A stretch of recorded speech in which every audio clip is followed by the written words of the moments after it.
Sir. Okay.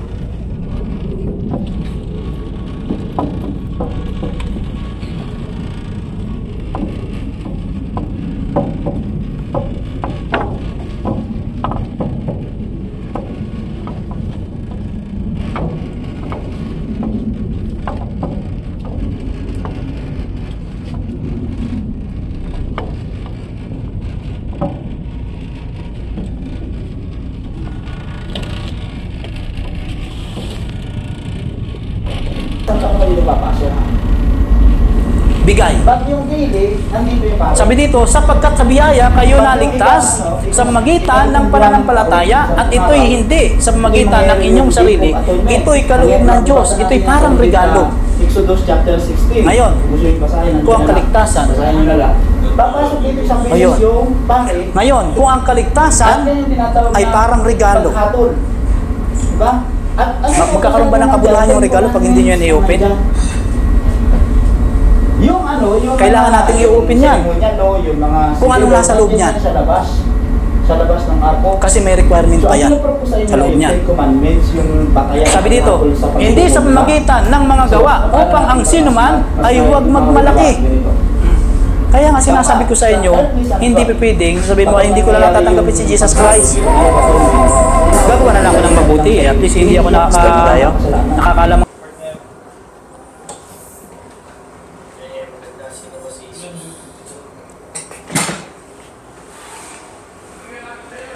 Magandang hapon sa inyong lahat, mga kasama, mga kaibigan, hapon, ano. So, ito ay matagal kong pinag-isipan kasi alam ko na may internet dito sa TV, baka ako'y makaabala sa inyo, ano.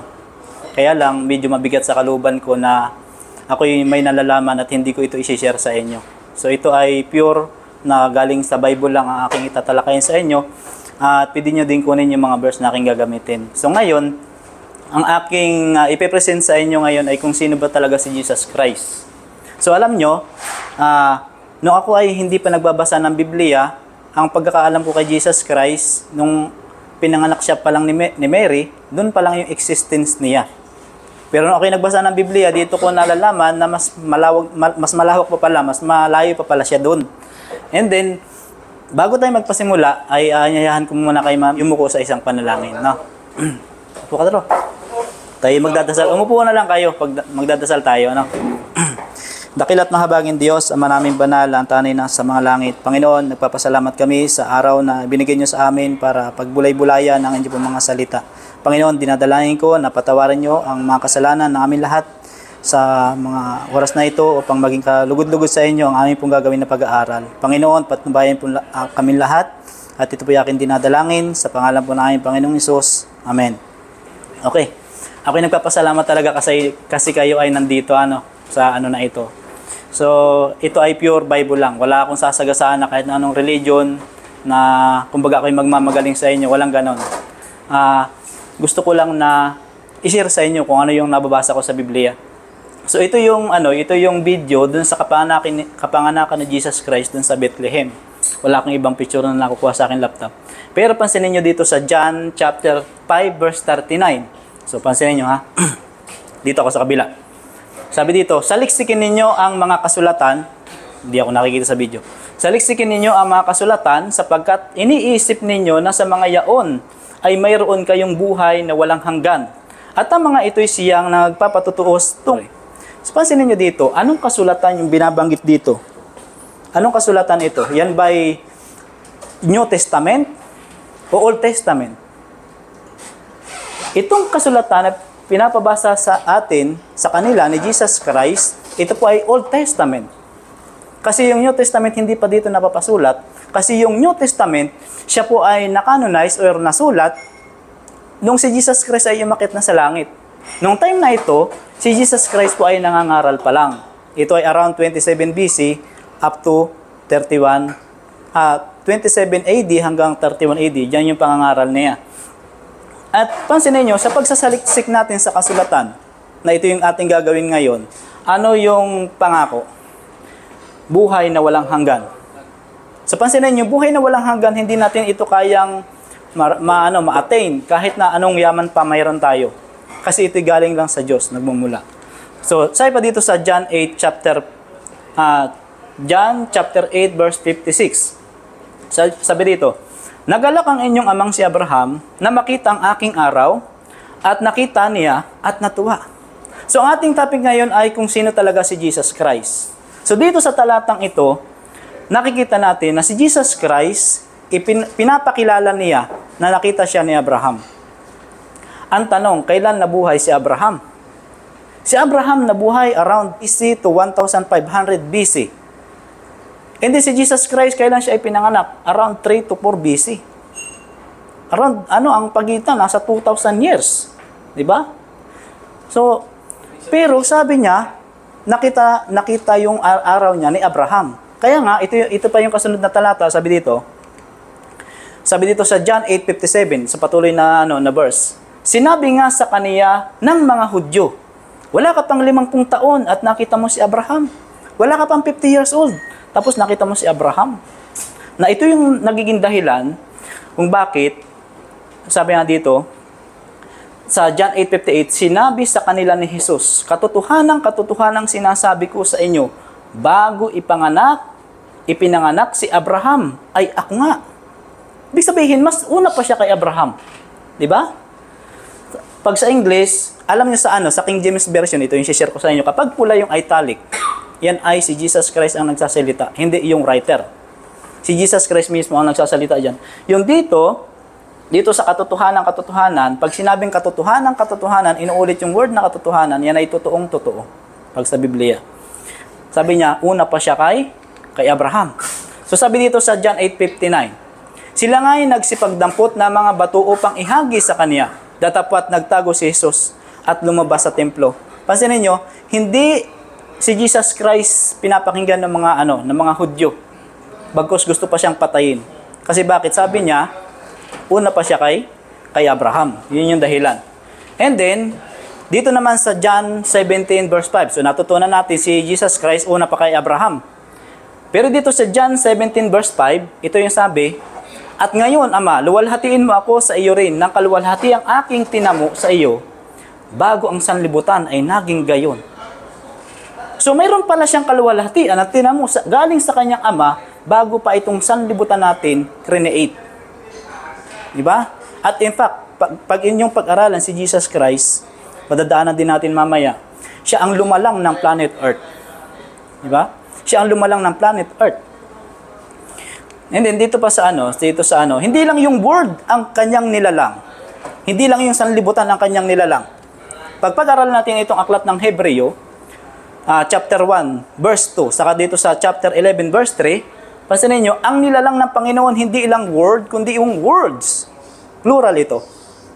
Pansinin nyo, hath in these last days spoken unto us by His Son, whom He hath appointed heir of all things, by whom also He made the worlds. Diba? Dito naman sa verse 3 ng chapter 11, through faith we understand that the worlds were framed by the word of God. Sa magitan lang ng salita kasi nila lang ang sanlibutan. Mababasa natin yun sa Genesis. So the things which are seen were not made of things which do appear. So sabi dito, yung mga nakikita daw natin ng mga bagay-bagay, nila lang yan sa magitan ng galing sa walang pasimula. Ang Diyos kapag siya ay lumalang, walang pinanggalingan. Hindi katulad kapag ang tao lalalang ng upuan, meron siyang materialis na pinanggagalingan. Pero kapag ang Diyos ay nagsalita, sasabihin lang niya magkaroon ng ibon, lalabas ang ibon mula sa maliit hanggang sa pinakamalaki, magkakaiba ng karakteristik, magkakaiba ng lipad, magkakaiba ng huni, magkakaiba ng laki. Ganon din sa isda. Ganon siya kagaling. And then, kung dito ay una siya sa bago ang mga sanlibutan. Kasi pag-aralan nyo ng malalim, itong planet Earth ay nasaan? Nasa Milky Way Galaxy. Sa gawing pangalawang galamay papalabas ng Milky Way Galaxy. At ang Milky Way Galaxy ay nasa 400 billion stars. Mayroon niyang Milky Way Galaxy. At ang solar system natin na sun, isa doon sa 400 billion star. Imagine nyo na lang kung gaano kalaki. Diba? Ang galaxy pa lang ng Milky Way. Pero ang buong universe, napakarami niyang galaxy. May Andromeda Galaxy, dark matter, napakalalaki. Mayroong 100 times larger than Milky Way Galaxy sa ibang galaxy. At kaya nga, dito, binabanggit dito na words yung kanyang nilalang. Hindi lang tayo yung planeta na nag-i-exist na mayroong nilalang na buhay. So, sa pag-aaral kasi ng science, nakaikot lang dito sa sa planet Earth. Pero pag buklatin natin ang Biblia, ay mas marami pa dyan. So, dito pa, sabi dito, sa Proverbs, sa Tagalog yan ay Kawikaan, chapter 8, verse 23, sabi dito, ako'y naglagay mula nung araw, mula nang walang pasimula, bago nalikha ang lupa. Pansinin nyo, ako'y nalagay. Siya ay saan? Wala siyang pinagmulan. Wala siyang pinagmulan. From everlasting. Dito sa sa Proverbs 8:22 naman, inari ako ng Panginoon sa pasimula ng kaniyang lakad, bago pinasimulan ang kaniyang mga gawa ng una. Kasama na siya ng Ama. So dito ay papaliwanag, gusto niyo na malinaw ito mamaya. Kasi dati ang pagkakaunawa ko, ang Diyos Ama at Diyos Anak ay isa lang. Kasi may nakalagay sa Biblia at ang Diyos ay isa lang eh. Eh di pa paano ang Ama Diyos, ang Anak Diyos. So dito ay naiintindihan ko na sila ay isa sa nature. Pero sa sa persona, dalawa sila. Pasinin niyo, ipapakita ko pa sa inyo mamaya. Na ang Ama at ang Anak, hindi sila magkaparehas ng body. So pansinin niyo dito sa Mikas, chapter 5, verse 2. Siya ay galing sa walang pinanggalingan, from everlasting. Sabi dito, ngunit ikaw, Bethlehem Ephrata, na maliit upang lumagay sa libu-libo ng Huda, mula sa iyo ay lalabas sa akin ng isa na magpupuno sa Israel, referring kay Jesus Christ. Na ang pinagbuhatan niya ay mula ng una, mula ng walang hanggan. Kaya nga ito yung propesiya na tinitingnan ng mga rabbi kung saan si Jesus Christ ipapanganak. Na nag-i-inquire si Herod. Saan ba talaga ipapanganak ang Messiah? Kasi nandoon nag-i-inquire yung 3 wise men. Sabi, nandito nawala yung star naming sinusundan. From the east sila naglalakbay. Ngayon, tinatanong ni Herod sa mga rabbi, saan ipapanganak ba talaga ang Messiah? Nandito nakasulat sa Mikas, chapter 5, verse 2. Na siya ay ipapanganak sa Bethlehem. Pansinin nyo. And then, ang kasunod pa, dito pa. Sabi niya, kung siya ay nanggaling sa walang pasimula, tingnan natin dun sa account ng creation. Dito sa Genesis 1:1. Pansinin nyo, nang pasimula ay nilikha ng Diyos ang langit at ang lupa. Sino itong Diyos na ito? Ha? Yan ay sa Greek, sa Hebrew words ay Elohim yan. Ang Elohim ay plural. Yan ang gusto kong sabihin sa inyo. Ang Elohim ay plural. Yung Diyos na tinutukoy dyan, hindi lang yung referring sa absolute one, kundi yan ay hindi lang siya nag-iisa, kundi mayroon pa siyang kasamang iba pa. Pasinin niyo dito sa account, Genesis 1:1. In the beginning, God created the heaven and the earth. Sa verse 2, and the earth was without form and void, and darkness was upon the face of the deep, and the Spirit of God moved upon the face of the waters. Pansinin niyo, yung Espiritu Santo gumagalaw sa tubig. Dito sa verse 3, and God said, let there be light, and there was light. Pansinin niyo dito, nakikita niyo tatlong Diyos dito ang mayroon. Ngayon, ang tanong, sino yung aktong create sa planet Earth? Ha? Sino sa tatlo? So ganito, pansinin sa John 1:1. Nang pasimula, siya ang berbo, at ang berbo ay sumasa Diyos, at ang berbo ay Diyos. Sabi dito, ang berbo, ang tinutukoy dito sa talatang ito, nakasama siya nung Diyos. Yun din, yung berbo ay Diyos din. Ngayon, sabi sa verse 2, ito rin ang pasimula ay sumasa Diyos. Verse 3, ang lahat ng mga bagay ay ginawa sa pamamagitan niya. Referring doon sa berbo. Diba? Referring doon sa berbo. At alinman sa lahat ng ginawa ay hindi ginawa kung wala siya. Pasin niyo dito sa talata, malinaw na yung berbo ang nag-create. Diba? Yung berbo ang tinutukoy dito sa verse na ito. O para mas malinaw pa, sa kasunod na talata. Sa 14, ibaba lang natin yung basa. Sabi dito sa 14, at nagkatawang tao ang berbo. So dito wala na tayong tanong. Ang Ama, hindi siya nagkatawang tao, even ang banal na Espiritu. Hindi siya nagkatawang tao, liban sa Anak. Sabi dito, at nagkatawang tao ang berbo at tumahan sa gitna natin at nakita namin ang kaniyang kaluwalhatian. Kasi kasama nga siya ng mga disciple eh.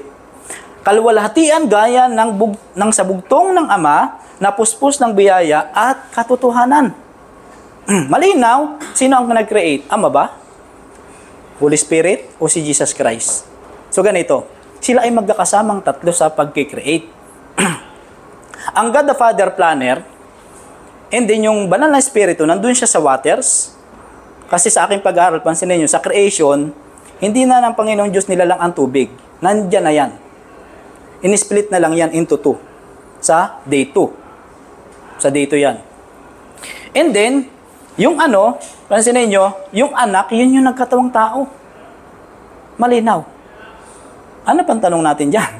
Di ba? Sino nag-create? Tatlo sila. Tatlo sila magkakasama, ang Ama ang planner, and then yung Holy Spirit nandun sa tubig, ang executor yung anak. Papag-aralan nyo ng malalim sa Biblia, ang Ama kapag siya mayroong gusto, ang executor niya yung kanyang anak, ang taga-gawa.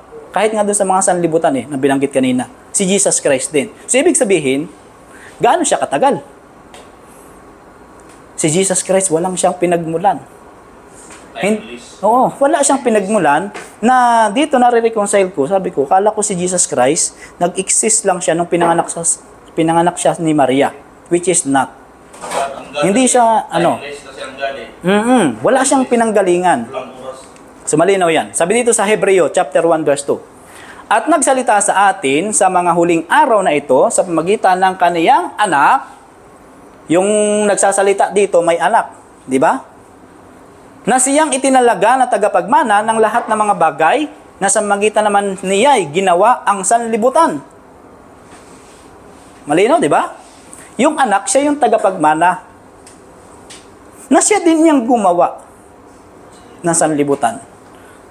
Dito sa English, kasi ninyo, plural na naman ang nakalagay. Hindi lang singular. Hath in these last days spoken unto us by His Son, whom He hath appointed here of all things, by whom also He made the worlds. He made the worlds. Di ba? Ano pa? Sabi dito sa verse 8 ng chapter 1 ng Hebreo. Ngunit tungkol sa anak ay sinasabi, ang iyong luklukan, O Diyos, ay magpakailanman, at ang sitro ng katuwiran ay siyang sitro ng iyong kaharian. Kapag itaas niyo yung basa, kung sino yung nagsasabi dito, yung Ama. Mismong yung God the Father, ang banggit niya sa kanyang anak ay Diyos. Ako'y nagtataka dito Bakit ayaw nilang tanggapin na si Jesus Christ ay Diyos? Ano ba yung Diyos? Siya ay nature. Katulad natin, anong nature natin? Di ba tao? Ang Diyos, ang nature niya, Diyos. Normal lang na kapag may anak siya, Diyos din yung kanyang anak. Ang pagiging anak ni Jesus Christ, siya ay legitimate son. Hindi siya katulad natin na tayo ay sons by creation and by redemption. Si Jesus Christ ay anak talaga na nanggaling sa walang pasimula. Di ba? And then dito sa Efeso chapter 3 verse 9. Sabi dito, at maipakita sa lahat ng mga tao kung ano ang pagiging katiwala sa hiwaga na sa lahat ng panahon ay inilihim ng Diyos na lumalang ng lahat ng mga bagay. Ano kaya yung inilihim diyan? Alam niyo yung lihim diyan, nung pinag-aralan ko yan, ay kapag malaglag, mabagsak sa kasalanan, yung create ng Diyos. Yung mismong nag-create nun, siya yung tutubos doon. Yan yung dahilan kung bakit si Jesus Christ namatay doon sa cross. Kasi bakit? Siya yung ating maker. Sabi dito sa 1 Corinthians chapter 8 verse 6. Ngunit sa ganang atin ay may isang Diyos lamang. Pansinin nyo dito tayo magre-reconcile. Ang Ama, nabuhat sa Kaniya ang lahat ng mga bagay at tayo sa Kaniya at isa lamang Panginoon si Jesucristo. Nasa magitan niya ang lahat ng mga bagay at tayo'y sa magitan niya. Dito may mga nagbabasa ditong ibang denomination, sabi niya, pansinin nyo, ang Diyos, yung Ama lang. And then, si Kristo, yung Panginoon. Binibigyan nila ng mas mababang si Jesus Christ, di ba? Panginoon lang daw kasi. So, pag-aralan natin ng mas malinaw pa yan. Pansinin nyo dito sa Colossus, chapter 1, verse 15. na siya ang larawan ng Diyos na di nakikita, ang panganay ng lahat ng mga nilalang. Ito pa yung binabanggit ng ibang denomination. Sabi nila, panganay daw si Jesus Christ. Ibig sabihin, created daw siya. Nilalang. Nilalang daw. Alam nyo ba ang pagiging panganay dito? Ay ibig sabihin niya na otoridad. Kasi pansinin nyo, si David, tinawag din siyang panganay sa Biblia. Si David, ng Panginoon. Sabi ng Panginoon ay panganay niya yon. Alam niyo ba kung pangilan si David sa 8 magkakapatid? Bunso pa siya. Di ba? Ang panganay, ibig sabihin niya na otoridad. Ibig sabihin siya yung may kapangyarihan sa lahat ng created being. So sabi dito sa 16, sapagkat sa kaniya nilalang ang lahat ng mga bagay sa sangkalangitan at sa sangkalupaan na mga bagay na nakikita at ang mga bagay na di nakikita. Meron pa pala tayong hindi nakikita na nilalang din ng Diyos na hindi tayo aware. Katulad ng oxygen, ng hangin. Hindi natin nakikita, pero pag wala yan, hindi tayo mabubuhay ng 2 minutes. Di ba? Sabi dito, maging mga luklukan o mga pagsakop o mga pamunuan o mga kapangyarihan, lahat ng mga bagay ay nilalang sa pamagitan niya at ukol sa kanya. So marami na akong binabanggit diyan na talata, pero mas malinaw pa dito pa. So pansinin nyo. Who is the image of the invisible God, the firstborn of every creature? Ito ipapaliwanag natin. Yung firstborn of every creature. Nilalang ba talaga si Jesus Christ? So pansinin nyo, ito ay sa Tagalog version na ang Biblia.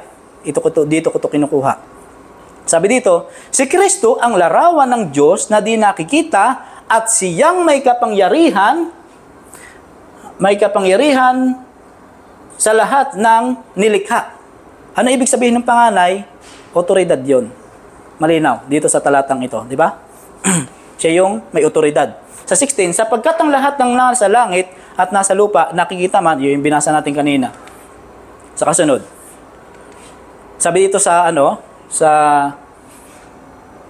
dito na tayo. Sabi dito sa 17. And He is before all things, and by whom all things consist. Sustainer din siya. Kung wala siya, walang bagay na malalalang.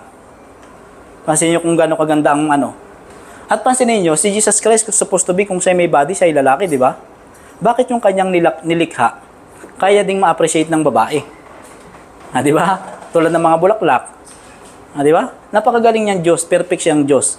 At siya ay una sa lahat ng mga bagay, at ang lahat ng mga bagay ay nangabubuhay dahil sa Kanya. Ito yung gusto kong sabihin sa inyo. Kundi dahil kay Jesus Christ, wala kayo dito, kahit ako. Diba? Dahil sa magitan niya, mayroon tayong being. Kaya nga sa pagising natin kinabukasan, magpasalamat man lang tayo sa Diyos. Kasi siya yung nagsusupply ng ating pangangailangan. Yung oxygen na nga lang, 2 minutes nga hindi ka tayo mabubuhay niyan . Sabi dito sa Pilipos chapter 2 verse 6.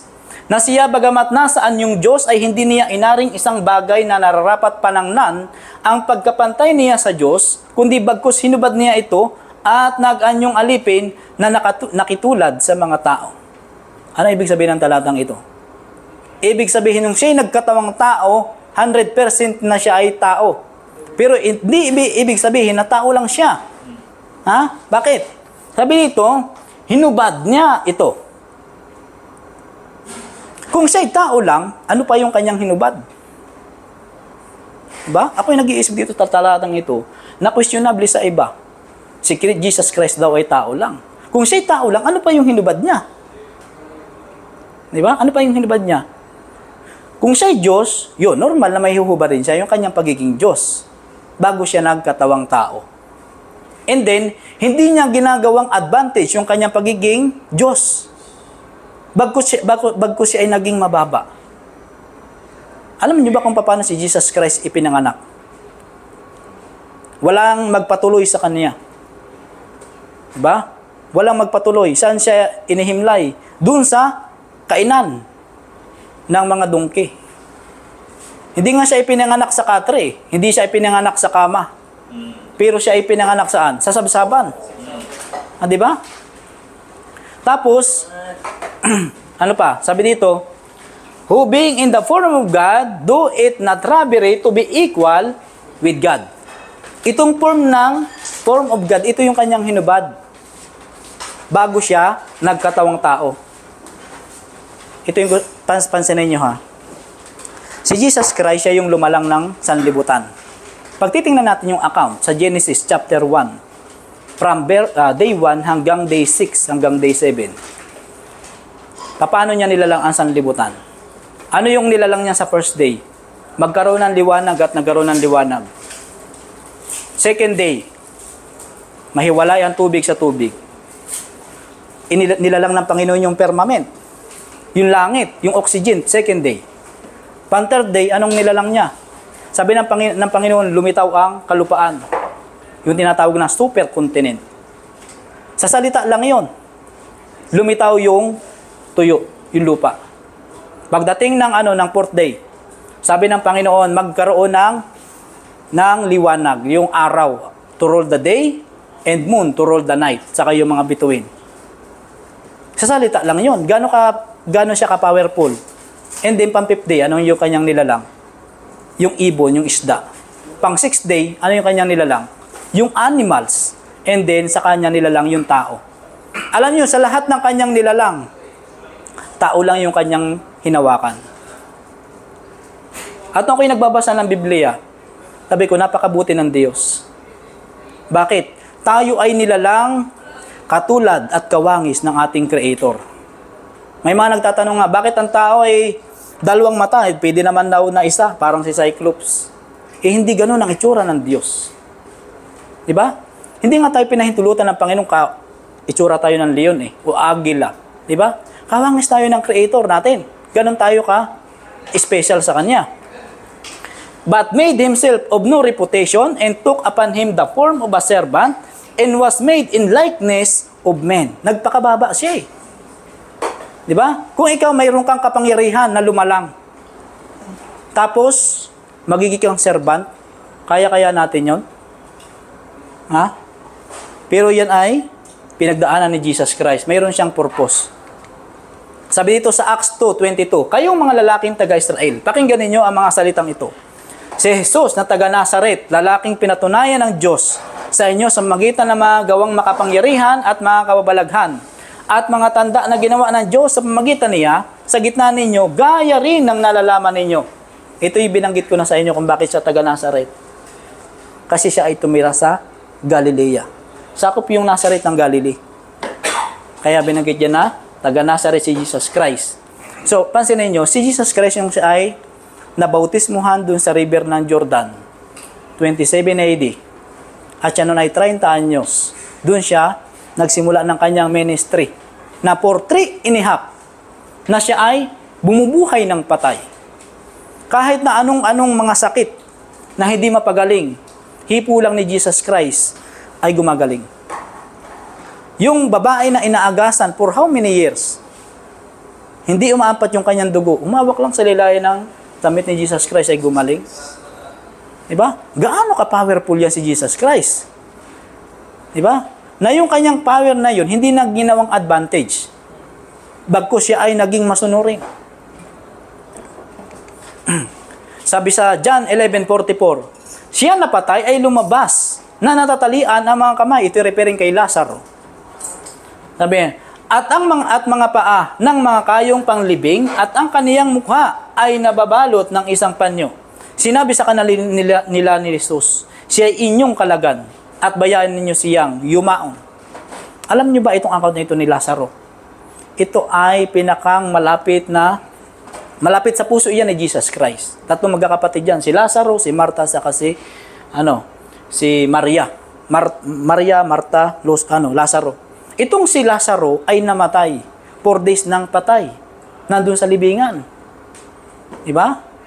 Nandun na sa libingan, patay na. Anong sabi ni Jesus Christ? Dali niyo ako sa kanyang libingan. 3 salita lang yung binanggit ni Jesus Christ. Sabi ng Panginoong Hesus nung una, igulong niyo ang bato. Ano yung 3 salita na kanyang binanggit? Lazarus, come forth. At si Lazaro napatay kahit nababalot ng kayong lino. Lumalakad, bumabangon. Diba? Gaano ka-powerful yung kanyang salita?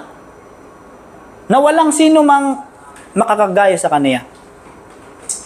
Kahit pa si Mitra, si Confucius, sino pa yung mga Diyos? Buddha.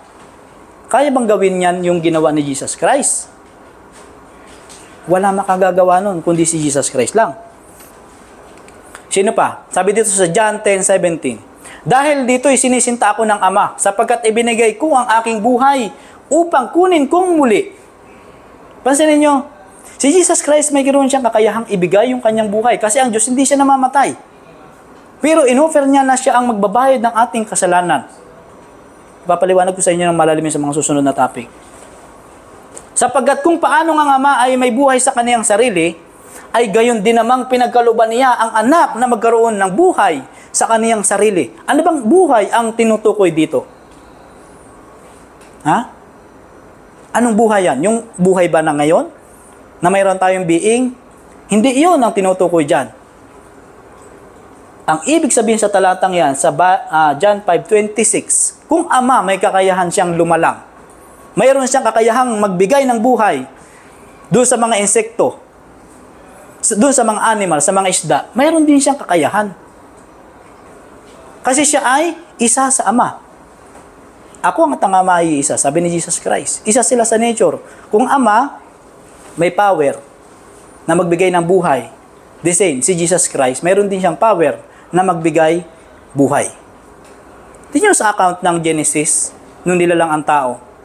Pinurma ni Jesus Christ sa alabok. Ano ang dinagdag? Yung hininga ng buhay at yung tao naging kaluluwang may buhay. Ganon siya kagaling. Dito pa sa Isaiah 53 verse 5. Ngunit siya ay nasugatan dahil sa ating mga pagsalangsam. Siya ay nabugbog dahil sa ating mga kasamaan. Ang parusa ng tungkol sa ating kapayapaan ay nasa kaniya. At sa magitan ng kaniyang mga latay ay nagsigaling tayo. Anong ibig sabihin nito? Pwede bang kahit sinong tao mamatay dyan sa krus, mabayaran yung ating kasalanan? Ha? Kahit sinong tao mapapako dun sa krus, nabayaran kaya yung ating kasalanan? Hindi. Bakit si Kristo lang ang may kakayahang magbayad? Kasi siya ay Diyos. Diba? Walang kakayahan magbayad kasi ang tao kasi hindi niya kayang bayaran yung pagkakautang niya sa Diyos. Bakit? Kasi ang tao ay mas mababa ng kunti sa angel. Pansin niyo, kung ang Diyos ay nandito, ang angel ay nandito, at yung tao ay nandito sa baba ng angel. Parang ganito, nagkaroon kayo ng utang sa bangko ng 100,000. Nabayaran nyo lang ay 95,000. Nakabayad na ba kayo ng utang? Hindi pa, unless namamimit yung equal amount ng inyong inutang. Kaya nga, sa tatlong persona ng kadyusan, ang nalabag ng tao yung kautusan ng Diyos, which is yung kapantay ng Diyos. Kaya nga, kahit yung buhay ng anghel, hindi kayang bayaran yung kasalanan ng tao. Liban na yung maker niya ang magbabayad nun. Kaya pansinin nyo, si Jesus Christ, ilang level yung kanyang ibinaba? Dalawa. Diba? Dalawa. Hindi ko ito lubos maintindihan eh. Pansinin nyo, imagine nyo na lang. Sa langit, siya ay prinsipe. Siya ay Diyos. Sinasamba siya ng laksa-laksang mga angel na hindi mabilang-bilang. Siya ay may-ari ng buong universe. Hindi niya kailangan ng maglingkod na isang planeta lang tayo eh. Imagine niyo, tapos ang gagawin niya, magkakatawang tao siya 2 beses pababa.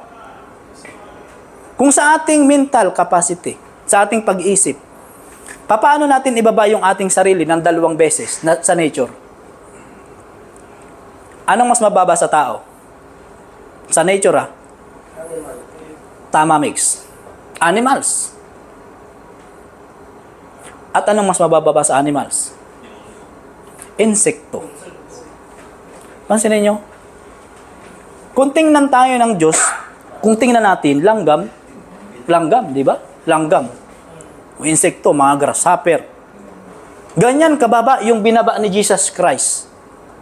Iniwanan niya yung kanyang trono sa langit at nagmasunurin hanggang dun sa kamatayan, dun sa cross, para lang mabayaran yung inyong kasalanan at yung aking kasalanan. Dati hindi ko pa nakikilala na ganyan yung ginawa ni Jesus Christ eh. Hindi ganun ka-intimate yung aking pagsisikap. Nakilalanin siya. Nung naintindihan ko, kung wala pala si Jesus Christ, wala din ako. Wala din kayo. Tapos, hindi tayo naglalaan ng panahon. Puro sarili lang yung ating iniisip. Diba? Binigyan tayo ng 24 hours. Alin dyan yung ibibigay nyo sa Diyos? Hindi nyo ba kaya magbigay ng kalahating oras sa Diyos? Diba? Sabi dito sa Isaiah 53 verse 6, tayong lahat na gaya ng mga tupa ay naligaw, tayo ay tumungo bawat isa sa kaniyang sariling daan at ipinasan sa kaniya ng Panginoon ang kasamaan nating lahat. Bakit tayo itinutulad sa tupa? Ha? Na tayo ay naligaw. Naligaw tayo at tumungo bawat isa sa kaniyang sariling daan. Alam niyo ba ang tupa? Ang tupa, hindi niya kayang umuwing mag-isa unless hahanapin siya ng shepherd. Pag nawala yan sa grupo ang tupa, hindi yan kayang bumalik unless hahanapin siya ng shepherd. Tayo yung tupang nawala at tayo ay hinahanap ng shepherd. Diba? At kung kayo'y mawawalan ng pag-asa, tumingin kayo sa cross. Kung si Jesus Christ ay namatay dun sa cross, di ba, interesado siyang maligtas tayong lahat? Di ba? At sasabihin ng iba, ay, hindi ko lang tatanggapin si Jesus Christ. Gagawa na lang ako ng mabuti. Gagawa na lang ako ng mabuti. Kung ganun pala, bakit kailangan pa ni Jesus Christ mamatay dun sa cross? Kung by good works pala, pwede tayong maligtas. At kung ganun, sinong tagapagligtas mo? Diba? Walang makapagliligtas sa tao, kundi ang Diyos. Sabi dito, sa Colossus chapter 3 verse 11, do'y hindi maaring magkaroon ng Grego at ng Hudyo. Ito yung sinabi ko sa inyo kanina dun sa, sa kainan. Yung tungkol sa pagtutuli. Sabi dito, ulitin natin, do'y hindi maaring magkaroon ng Grego at ng Hudyo, ng pagtutuli at ng di pagtutuli, ng barbaro, ng siyeta, ng alipin, ng laya, kundi si Kristo, ang lahat sa lahat. Kahit na ano pa tayong lahi, mayroon tayo Pilipino. Alam niyo ba, si Jesus Christ hindi nakipag-covenant sa kahit na anong nation dyan, liban dito sa Hudyo. Di ba? At kung walang covenant ng Panginoon dyan sa kahit saan na yan, sa magitan ni Kristo, mayroon tayong kaligtasan. Kaya nga, sabi ko sa inyo kanina, nituli o hindi katuli, walang, walang problema. Walang issue yon. Kaya nga lang, yung pagtutuli, yun po ay hygienic sa atin. Para sa ating kalinisan bilang mga lalaki. Yun po yun. Patuli pa rin. Ang patuli ka pa rin. Di ba? So, pansinin nyo, ang kasi, sa Biblia kasi, sa dalawang grupo lang ng tao hinati. Jews and Gentiles. Gentile tayo. Gentile tayo. Kapag, ano ibig sabihin ng Jews? Kapag ikaw ay Jews, hindi ka Gentiles. Kapag Gentiles ka, hindi ka Hudyo. Parang medyo piloso po, ang sagot, di ba? So, ganito. Kapag ikaw hindi Hudyo, walang kubinan sa iyo ang Diyos, paano ka maligtas? By Christ. Di ba? By Christ. Kung kayo na kay Kristo, kayo ay mga binhi ni Abraham na tagapagmana ayon sa pangako. Mababasa natin yan sa Galatia. Hindi ko lang nailagay siguro dito. So dito pa. Kaya mayroon tayong pag-asa, folks. Mayroon tayong pag-asa. Hindi ko ipinopromote sa inyo ang relihiyon. Kasi ang relihiyon ay hindi sa tagapagligtas. Ang tagapagligtas ay si Kristo. Pero tinuturo ko sa inyo, importante yung tamang doktrina. Hanapin yung tamang doktrina. Sabi dito sa John 3:36, ang sumasampalataya sa anak ay may buhay na walang hanggan. Ngunit ang hindi tumatalima sa anak ay hindi makakakita ng buhay, kundi ang puot ng Diyos ay sumasa kaniya. May kondisyon. Ang sumasampalataya sa anak ay may buhay na walang hanggan. Itong buhay na walang hanggan, wala ka nito. Wala tayo nito. Unless tanggapin mo si Kristo. Ano bang ibig sabihin ng pananampalataya? Sa English, faith. Ang ibig sabihin ng pananampalataya, naniniwala ka even you don't see it. Kahit hindi mo nakikita, naniniwala ka, may pananampalataya ka. Kaya nga, mali din sabing to see is to believe. Kaya hindi naniniwalang may Diyos, hindi daw nakikita. So, pansinin nyo pa, isa pang patunay. Kung si Jesus Christ ay hindi nagkatawang tao, di ba? Maaring normal, mayroon pa tayong doubt sa existence ng Diyos. Pero nung si Jesus Christ ay nagkatawang tao, may question pa ba doon? Di ba? May question pa ba doon? Marami ang nagpapatotoo na si Jesus Christ talaga nag-exist. Di ba? Pinapatunayan siya sa scriptures many times. At saka, si Jesus Christ, yung kanyang paglitaw, yung kanyang kapanganakan doon sa Bethlehem, yung kanyang pagkabaptize doon sa river ng Jordan, yung kanyang pagkapako noong 31 AD doon sa cross, yan ay matagal na nakapropesiya sa Daniel chapter 9, verse 25 hanggang 27. Basahin nyo na lang. Matagal ng panahon na nakapropesiya doon sa aklat ng Daniel. Ay gaano katagal doon sa Daniel? Si Daniel ay nandun sa Medo-Persia. Napakatagal na. Ay saan si Jesus Christ lumitaw? Sa Roman Empire. Oh, anong empire pang lumipas? Babylon, Medo-Persian Empire, Grecian Empire, Roman Empire. Saan si Jesus Christ lumitaw? Sa Roman Empire. Napakalayo pa. Di ba? Pero, ito pa.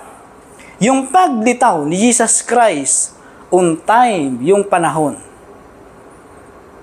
On time sa panahon. Sabi doon, pagka sila ay nakalaya, pag na-restore yung Jerusalem, ay 483 years din darating ang Messiah. Ano mo yung 483? Kailan nagsimula? Noong 457 BC. Mababasa yun sa Isra. Na yung Israel sila ay nakalaya sa Medo-Persia by King Artaxerxes noong 457 BC. And then, noong 27 AD, siya ay nabautismuhan sa river ng Jordan, saktong 483. Sa Biblia, napakadaming propesiya na maaring hindi lang tayo aware, pero ang daming natutupad. So ito yung aking last thoughts. Dito na tayo magtapos. Ngayon na pinakilala ko sa inyo si Jesus Christ. Sana ay magkaroon kayo ng panahon para kilalanin siya ng mas malalim. Kasi ako'y dating Roman Catholic. Ina-admit ko yan. Pero, sa aking existence, ang dami-dami kong tanong.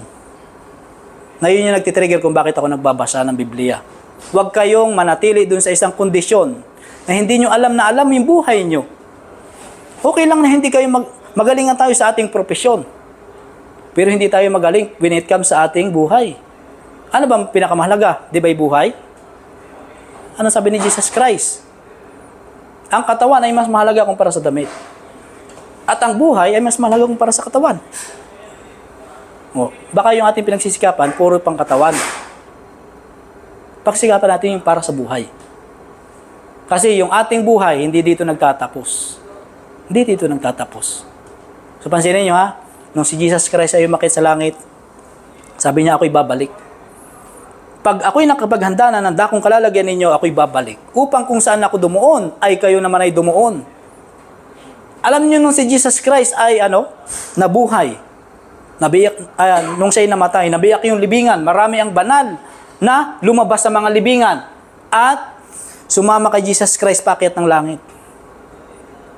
Yun yung tinatawag na 24 elders dun sa aklat ng Revelation. Tayo ay susunod doon, mga kaibigan. Susunod tayo doon. Sino ang mga nakakit na sa langit? Ha? Mayroon. Si Enoch, before the flood, at age of 300.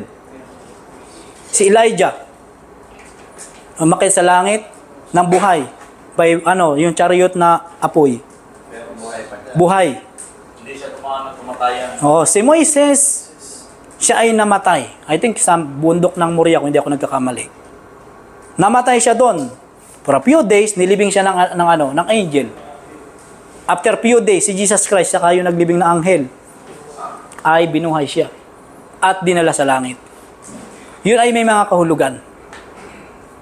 So, bago ako magtapos, sasabihin ko sa inyo ang kahulugan. para sulit na lang. Para maging klaro. Ganito, si Enoch muna. Gusto nyo ba? Oh, sige. Ganito, si Enoch. Si Enoch, bago yung flood sa destruction doon kay Noah, siya ay dinala ng Diyos sa langit ng buhay. Ito'y patunay na bago ang destruction ng planet Earth, dadalhin ng Panginoon yung mga banal sa langit. Ano yung nagre-represent kay Moises? Si Moises ay namatay, pero binuhay ng Panginoon, dinala sa langit. Ito yung nagre-represent dun sa mga taong namatay before second coming, pero pagdating ng Panginoon, ito ay bubuhayin muli at dadalhin sa langit. Ano yung nire-represent kay Elijah?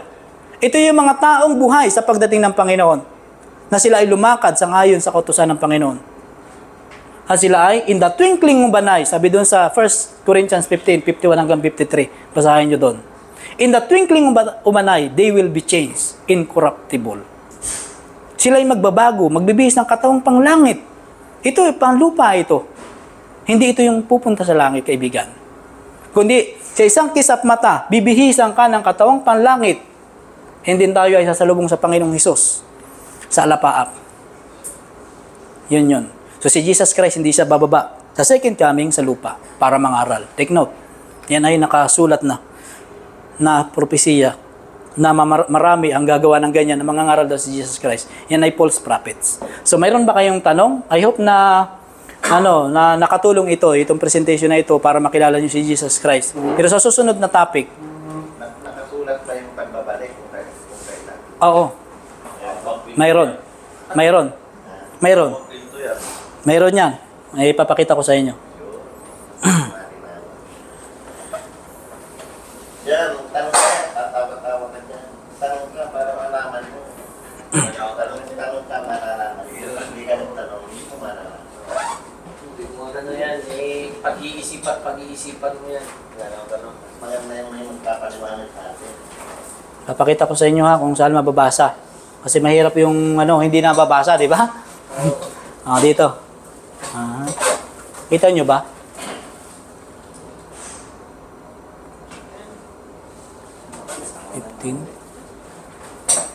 Ito mga tayo.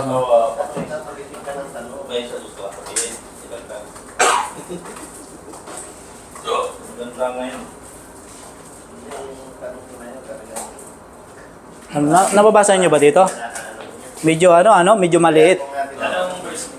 1 Corinthians 15:51 hanggang 53. Sabi dito, ito yung Old King James. Ito ay mayroong mga Greek na salita. Pag kayo magbabasa ng Biblia, kung gusto niyo yung may help, yung original language, pwede niyo itong ikapihin sa akin. Kunyari, ganito. Yung kunyari, dito sa itong mystery. Pag gusto niyo malaman yung mystery na yan, tapat nyo lang dito, ito yung Greek. Mostairion. Ganyan yung ibig sabihin. Pag mag-aaral kayo ng Biblia, isasaalang-alang niya yung language. Kasi, bakit? Kasi yung impyerno sa Biblia, hindi lang siya isa. Meron diyang impyerno na walang apoy. So, ito, basahin natin Dito, sabi dito, Behold, I show you a mystery, we shall not all sleep, but we shall all be changed. Sabi, tingnan ninyo, sinasabi ko isang hiwaga, hindi tayong lahat ay matutulog. Sabi dito sa verse 52, In a moment, in the twinkling of an eye, sa isang kisap mata, sa isang iglap, sa isang kisap mata, at the last trump, sa huling tunog ng trompeta, for the trumpet shall sound, and the dead shall be raised incorruptible, and we shall be changed. Diba? Tayo ay magkakatawang, magbabago tayo ng katawang panlangit. Sabi dito, sa 53, For this corruptible must put on incorruption, and this mortal must put on immortality. Gusto niya ba yan? Nakapanood nyo nung nakaraan yung immortal na, di ba, palabas yun, di ba? Yun, magkakatuparan yun dito. Pero tayo ay mabubuti. Di ba? Immortality. So when this corruptible shall put on incorruption, and this mortal shall put on immortality, then shall be brought to pass the saying that is written, Death is swallowed up in victory. Dito nang sasabihin, nilamon ng pagtatagumpay ang kamatayan. Wala nang kamatayan. Di ba? Ito pa. Thessalonica. 1 Thessalonica chapter 4.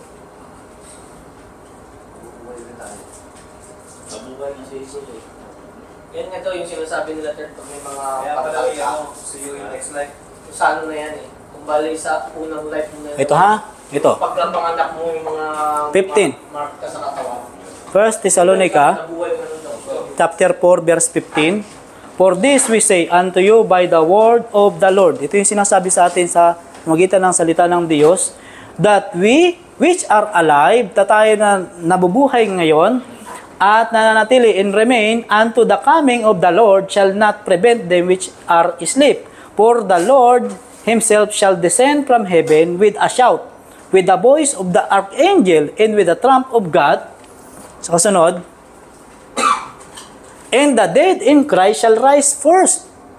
At ang namatay kay Kristo ay unang mabubuhay na maguli.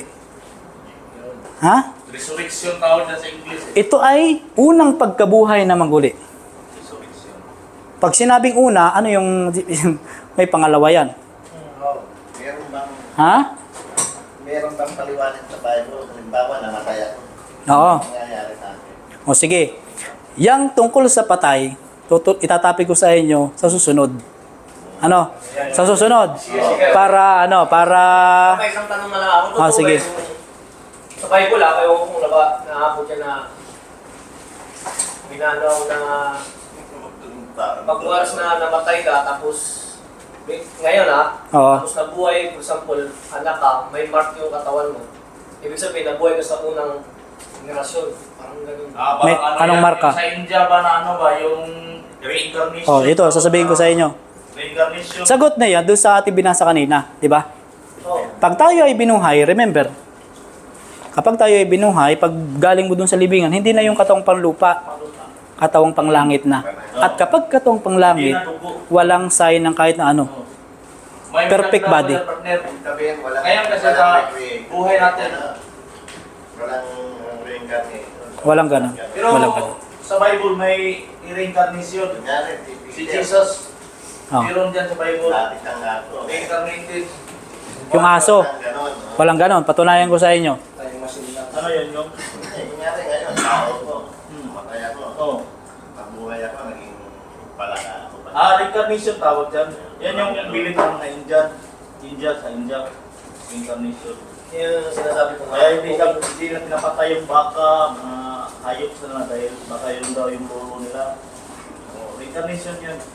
Pero sa Bible, may reincarnation. Ha? Natawa ako dahil sabi mo, baka yun yung lolo nila. Hindi, totoo yan, Third. Totoo yan. sa India na. Kaya nga sa India, yung mga baka nandyan sa mga street, mga unggoy, hindi nila pinapatay yan. Ano yung pinakain nila? Hinduism ang pangalan sa religion na yan. Yung pagpatay pa na. Dati nga, Third, nung nag-aral ako, kinagat ako ng lamok habang nag-discuss yung instructor namin, pinatay mo yan. Pinagalitan ako yung instructor eh. Dahil Hindu pala siya. Baka daw yung lamok na yun, nandun yung mga ninuno. Ano ba lang religion sa Hindu? Nakakalimutan ko yung verse sa parte ng Korinto yon. May nakasulat doon na mayroong katawang pang isda, may pang animals, may pang tao. Iba yung katawan ng pang tao sa pang hayop. Hindi pa pwedeng mangyari. At kapag tayo ay binuhay, ganito, sa Spirit of Prophecy ko nabasa, yung last thoughts na bago ka namatay, yun yung babalik sa iyo. Pero kapag ikay maliligtas, katawang panlangit na. Hindi tayo yung Yung nababalik pa tayo sa lupa. hindi oo, pipide. Ayan. Yan ay tatapi ko sa inyo sa New Heaven and New Earth. Ipapaliwanag ko sa inyo yung step by step. Pagkamatay mo, saan kang punta? Tapos pagdating doon, saan ang punta? Gaano katagal? Tapos anong pangyayari? Tatapi ko sa inyo yan. Lalagyan natin ng mga verse, no? Amigo, ako, Okay. may tanong ako. Sige. Ano ba talaga totoong Sabado, Linggo? Sabat Sa day. inyo, Sabado, di Oh, ba? sige. Sa amin, Linggo eh.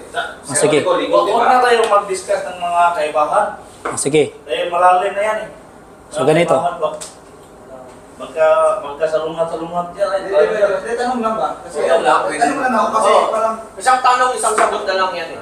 Ito na lang. tanong lang ako. Kaya nga daw pwede magtanong ikaw naman. Ay dito tayo sa Tagalog para madali, no? Dito sa Tagalog tayo pupunta. Teka lang. Johnny. Kayo na sa Yan, talaga nagtitigil. sa English. Kaya may gusto ko magtanong. Tanong ka na. Genesis sa, ano, mga dyan dito. Open. Ayan. Ano mo na dyan? Ano na yan? And then,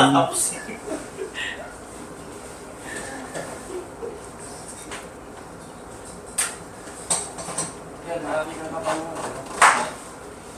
Marami kang katanungan. Paano magkita? yan. Sama ba pumunta ka ng langit may tapo ka? Yung sinabi mo, brother, na ano brother? Yung, O to. Pansinin nyo, sabi mo kanina, ano ang araw ng Sabat? Diba? Ang Sabat sa pang 10 Commandments, pang 7 araw. Oo, pang 7 araw yan, sa pang 4 na utos yan. Sa pitong araw. Ang unang araw ng Sanlinggo ay linggo. Saan natin mababasa? Sa John chapter 20 verse 1. Anong araw si Jesus Christ na buhay galing sa mga patay? Di ba linggo?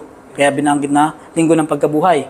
Sabi dito sa chapter 20 verse 1, nang unang araw nga ng Sanlinggo ay naparoong maaga sa libingan si Maria Magdalena, samantalang madilim pa at nakita ang bato na naalis na sa libingan.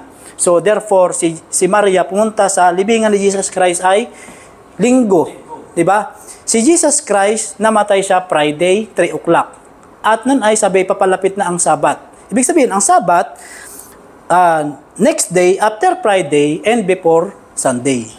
Which is Sabado, ang kapapatakan. So ganito, ang mga araw, lati walang mga pangalan yan, Monday, Tuesday, walang mga pangalan yan dati, isa lang ang may pangalan dyan, yung Sabat, yung pampito. Nakapangalan niya na yung Sabat. Pero, nung ay pinalitan ng mga Masoretes, pinalitan yung Monday, para sa Monday, Tuesday, Wednesday, may mga pangalan yan na pinalitan ng pagano. Pero, ang papatak sa atin na pangpito ay Sabado. Di ba? Sabado. So, ganito pa. Sabado. So, ganito. Sa Biblia, sa New Testament, ang linggo, 8 times nyo lang mababasa. Mostly sa resurrection ni Jesus Christ. Ang Sabat, napakarami. Ang Sabado. So, ganito. Yung linggo kasi, bagamat out of topic na tayo, yung linggo, nag-originate siya noong 321 AD na kay Constantine. In-implement niya na sa araw na yan, walang business. Pero hindi niya ipinapromote sa religion practices. Pero noong 336 AD, sa Council ng Laodicea ng Roman Catholic ay yung sa tuwing araw ng linggo ay binago na nila. Yan ay yung pagsisimba. Doon na nagsimula. Oo. 336 yung linggo nagsimula. And then, pansinin nyo, take note.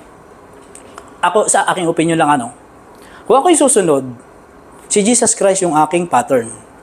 Anong araw si Jesus Christ pumupunta sa simbahan? Sabado siya pumupunta. Sabado. And then, si Jesus Christ, yung yung transition from Saturday to Sunday, noong 336 lang yan. Pero from Adan, hanggang doon sa 336, Sabado yan. And then, i-type nyo sa internet mamaya, The Great Inquisition. The Great Inquisition, yung mga hindi sumunod sa linggo, pinapatay nila. Around 50 million martyrs ang pinatay. Pero kung hindi ka sumunod na araw, katalano na kaya yun. Kunyari, punta ako ng diyan. Hindi Sabat. Mayroong kasing ganito. Mayroong ceiling time, kaibigan. Mayroong ceiling time, yung pagtatatak. Mayroong close of provision. Ngayon, hindi pa close of provision. Mayroong ka pang way.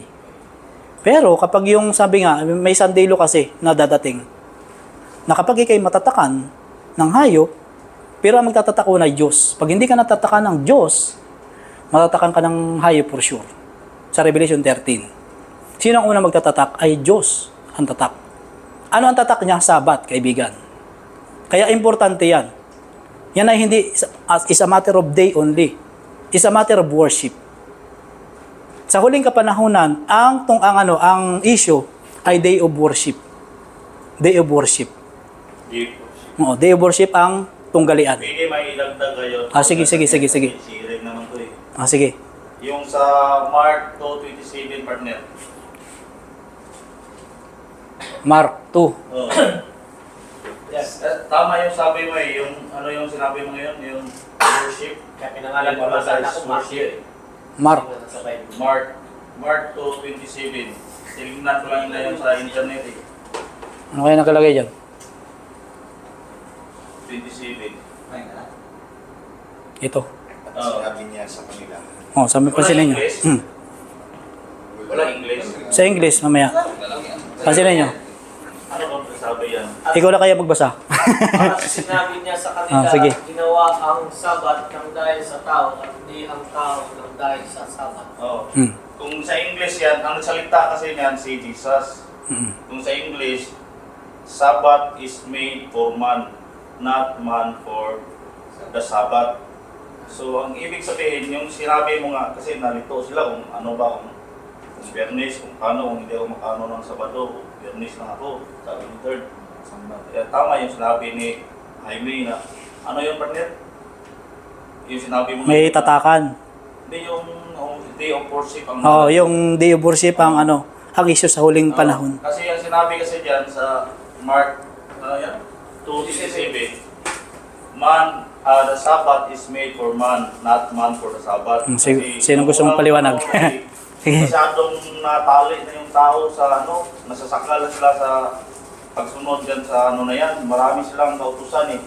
Yung mga Jew, ang tawag nila dyan, misput. Iwan ko kung pamilyar ka niyan, 600 plus misput yan na hindi lang masunod lahat. Kaya sinabi ni Jesus na Sabbath is made for man, not man for the Sabbath. Ang ibig sabihin ni Jesus na binigay sa inyo ang Sabbath o araw ng pagpahinga para sa benefit o kapakanan ng tao.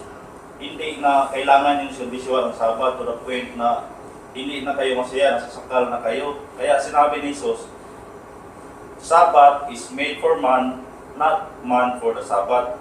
Kasi nung una, kasi wala pa kasi ano noon eh, yung walang rest day noon. 7 days ka magtrabaho. Babanggitin ko siya mamaya. 7 days ka magtrabaho, walang linggo. Noong unang panahon. Wala pang ano nun, yung right ang tao. 7 days mag-work, walang pahinga. Within 1 year. Kaya binigay na yung Diyos yung Sabat na kasi mabait ang Diyos eh. Binigyan ng Diyos ang tao na magpahinga. Oo, magpahinga. Kaya naglagay ang tao ng Diyos ng isang araw na magpahinga ang tao. Hindi puro trabaho. Yan yung araw na yan, sambahin mo ang Diyos. Sambahin mo ang Diyos. Yan. Kasi ang Diyos nga magpahinga eh. O any suggestion? Any opinion o paliwanag? Tro, baka gusto mong paliwanag dito. At saka may dagdag pala ako sa iyo, partner. Yung, di ba, maganda yung sinabi mo eh, na yung binigay sa atin ng Diyos na kaligtasan, yung hindi natin, ano ba yun? Hindi natin kaya, ano? Bayaran yung ating Bayaran kasalanan. yung mga kasalanan natin para may ligtas tayo, makapunta tayo sa kalulatihan ng Panginoon. May dagdag ko sa iyo doon na versikulo, yung Episo 2:8. Episo 2:8. So, tiga lang, ano? Gusto kong dagdagan yung sinabi mo dito, ano? Dito sa, sa Marcos, chapter 2, verse 27. Pansinin nyo dito. At sinabi niya sa kanila, ginawa ang Sabat. So, kapag kayo magbabasa ng Biblia, titingnan nyo by context. Kung ano talagang tinutunggo ng buong chapter. So, ang kwento nito, ang background nito, si Jesus Christ, hindi nila tinatanggap as Messiah. Oh, hindi. Diba? Ayaw nilang tanggapin si Jesus Christ as Messiah. Therefore, sinasabi niya, ginawa ang Sabat, kaya, sabi ito, at sinabi niya sa kanila, ginawa ang Sabat ng dahil sa tao. Ganito ang ibig sabihin nito. Sino ba ang dapat masunod? Yung gumawa o yung ginawa? Yung gumawa. Sino ba ang gumawa ng Sabat pang 7th day? Si Jesus. So, si Jesus Christ kasi, pinaparatangan nila na lawbreaker na nagpapagaling sa araw ng Sabat. Therefore, sabi ni Jesus Christ, ginawa ang Sabat para sa tao. Ginawa ang Sabat ng dahil sa tao. Dapat masunod si Jesus kumpara sa kanilang tao. Yan ang ibig sabihin ng talatang ito. So, ganito pa. Ang Sabat sa Biblia ay hindi isa. Mayroong Sabat ng lupain, mayroong Sabat doon sa 10 Commandments, na 7 day, magpapahinga ka. Mayroong Jubilee Sabat, na pang pang 15 Sabat, pang 15 taon, jubilee year yun. And then, meron ding, sabi ng Panginoon, pag mag-reside na kayo sa promised land na Kanaan, 6 na taon nyo lang i-cultivate yung lupain, pang 7 taon Sabat yan sa lupain. Yung lupa. Ngayon, dapat malalaman natin kung aling Sabat yung tinutukoy dyan. Diba? Ang tinutukoy dyan na Sabat ay pang 10 Commandments, yung pang 4. So ito ay, bibigyan ko kayo ng talata. Depending sa Sabat, yun talagang, puro Sabat lang, para mas maintindihan nyo ng mas malinaw, kung ano yung mga Sabat na yan, na nasa Biblia. No? O, sino pang may tanong? Sunod na topic. O, sa sunod na topic. Yung may dagdag ko sa partner, yung Sige. kaligtasan ng tao. Saan yun? Yung sinabi mo na hindi natin kaya ligtas sa sarili natin. Anong talata? Ephesians 2:8-9. Epeso. Kasi sa isip Ito. kasi natin, Ay. kaya nating ligtasin ang sarili natin sa ating mga gawa. na Epeso. mabuti. Ba? Epeso ano? Dos. Piso 2. Chapter? Eight. Chapter 2 verse? 8-9. Oh, sabi niya dito. May English yan. Aba naman. Sa English. Wala naman English yan. Basta sa Tagalog eh. Sige, basahin. Speaking of lalig, Sa Sapagkat sa biyaya kayo'y nangaligtas sa pamagitan ng pananampalataya. Sapagkat sa biyaya kayo'y nangaligtas sa pamagitan ng pananampalataya at hindi sa inyong sarili. Ito'y kaloob ng Diyos.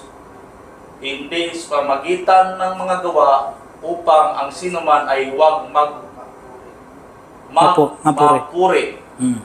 Sapagkat tayo'y kanyang gawa na nilalang kay Kristo, Jesus, para sa mabubuting gawa na mga inihanda ng Diyos ng una upang siya nating lakaran.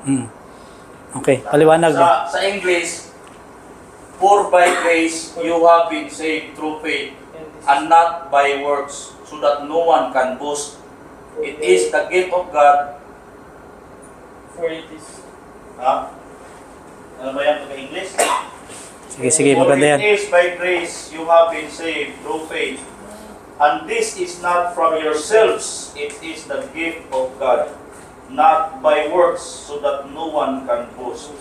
For we are God's handiwork, created in Christ Jesus to do good works, which God prepared in advance for us to do. So, yung sinabi na Jaime, dagdagan ko lang na, yun nga sinabi niya na, maganda rin kasi yung verse na yan eh. Kasi nakakapagod din pag tayo magligtas sa sarili natin eh. Oo. Hindi natin kaya. Ayun. Oo. Kaya sinabi niya, ang kaligtasan pala, binigay sa atin ng Diyos as a gift. Ibig sabihin, gift ko lang bayad. Kasi gift nga eh. Kung bigyan kita ng gift, tapos sabihin mo sa akin, bayaran kita dyan. May insulto ako eh. Hindi bigay yun. Hindi bigay yun. At saka may insulto ako. Ang kaligtasan pala, gift pala yan sa atin ng Diyos. By grace, ibig sabihin grace, hindi ko katanggap-tanggap, pero natanggap ko. Parang pulubi ba? Natanggap na sandaan, pero hindi siya worthy ng tanggap, pero nakatanggap pa rin siya. Ang dahilan para walang pasigarbo ba? Walang mayabang na. Walang magpayabang. Yun ang gusto itagdag sinabi niya. So, pansinin nyo, itong talatang ito, mas maintindihan ninyo ito pag tinalaki natin yung doktrina ng santuario. Kasi ang kaligtasan ay nasa 3 bahagi, hindi lang sa isa. Ang kaligtasan hindi natatapos nung si Jesus Christ ay napako dun sa cross. First part pa lang yun. Yan yung tinatawag na justification. Diyan sa justification, wala kanyang gawa. Yan ay gift from God. Pero yung kasunod, dun yung sanctification, mayroon ka diyang gagawin. Sabi dito sa verse 10, sapagkat tayo'y kaniyang gawa na nilalang kay Kristo para sa mabubuting gawa. Mayroon bang gawa na ini-expect sa atin? Mayroon. Na mga inihanda ng Diyos ng una upang siya nating lakaran. Doon sa unang parte ng kaligtasan, yun ay parte ng Diyos. Bahagi yun ng Diyos na wala tayong bahagi doon, kundi tanggapin yung Misaya. And then, pero sa second part ng sanctification, mayroon kang gagawin. And then yung kasunod, yung glorification, yan yung pagdating ni Jesus Christ. So ito ipapaliwanag ko sa inyo na mas detalyado pag pinag-aralan natin yung doktrina ng santuario. No? So yun. Meron pa? Ano pala yan? Parang gumawa ka ng mabuti sa kapwa mo, hindi para maligtas ka o maligtas ako. Gumawa pala tayo ng mabuti sa kapwa dahil alam natin na naligtas na tayo. Oo. Hindi Ano? yung parang binabayaran natin ng Diyos, gagawa ko para bayaran ko ang Diyos. Parang ganito yun. Gagawa ko dahil parang pasasalamat sa Diyos. Gagawa ko ng Parang ganito. salamat sa Diyos. Hindi ka sumusunod sa utos para maligtas. Sumusunod ka sa utos dahil iniligtas ka. Yung mabubuting gawa sa Galatia chapter 5 ay fruitage. Fruitage yun ng iyong faith. Sabi doon sa James 2:27, may pananampalataya may gawa, mayroon din pananampalataya na walang gawa, yung patay. Pero ang in-expect sa atin ng Diyos, yung pananampalatayang may gawa. Di ba? May gagawin tayo. Di ba? Kaya nga sabi ni Jesus Christ, magsihayo kayo mula sa Samaria, sa Judea, mula sa Jerusalem, Samaria, Judea, hanggang sa kaduluduluhang sanlibutan. Inyo silang bautismuhan. Gawin nyo silang mga disciple. So ganito yon. Yung mga disciple, sila ay nangangaral. Din yung mga naka-receive, magiging disciple din. Therefore, may gagawin para maabot yung mga wala kay Kristo. Di ba? So yun. Mayroon pa bang tanong? So kung wala na, tayo ay magdadasal na. No, magdadasal tayo. O dakil at mahabagin Diyos, marami pong salamat Panginoon sa mga blessing na binigay niyo sa amin ngayon. Nagpapasalamat ako Panginoon sa mga tao na willing na makinig sa inyo. Panginoon, nawa ang inyong pangalan ang siyang nalawalhati sa mga oras na ito. Pagpalain niyo in special way, Panginoon, ang mga taong nakinig sa mga oras na ito. At ito po ay aming dinadalangin at pinapasalamatan sa pangalan po ng aming Panginoong Hesus. Amen. Maraming salamat sa inyo. Yung mga tanong nyo, gagawan ko yan ng topic by topic.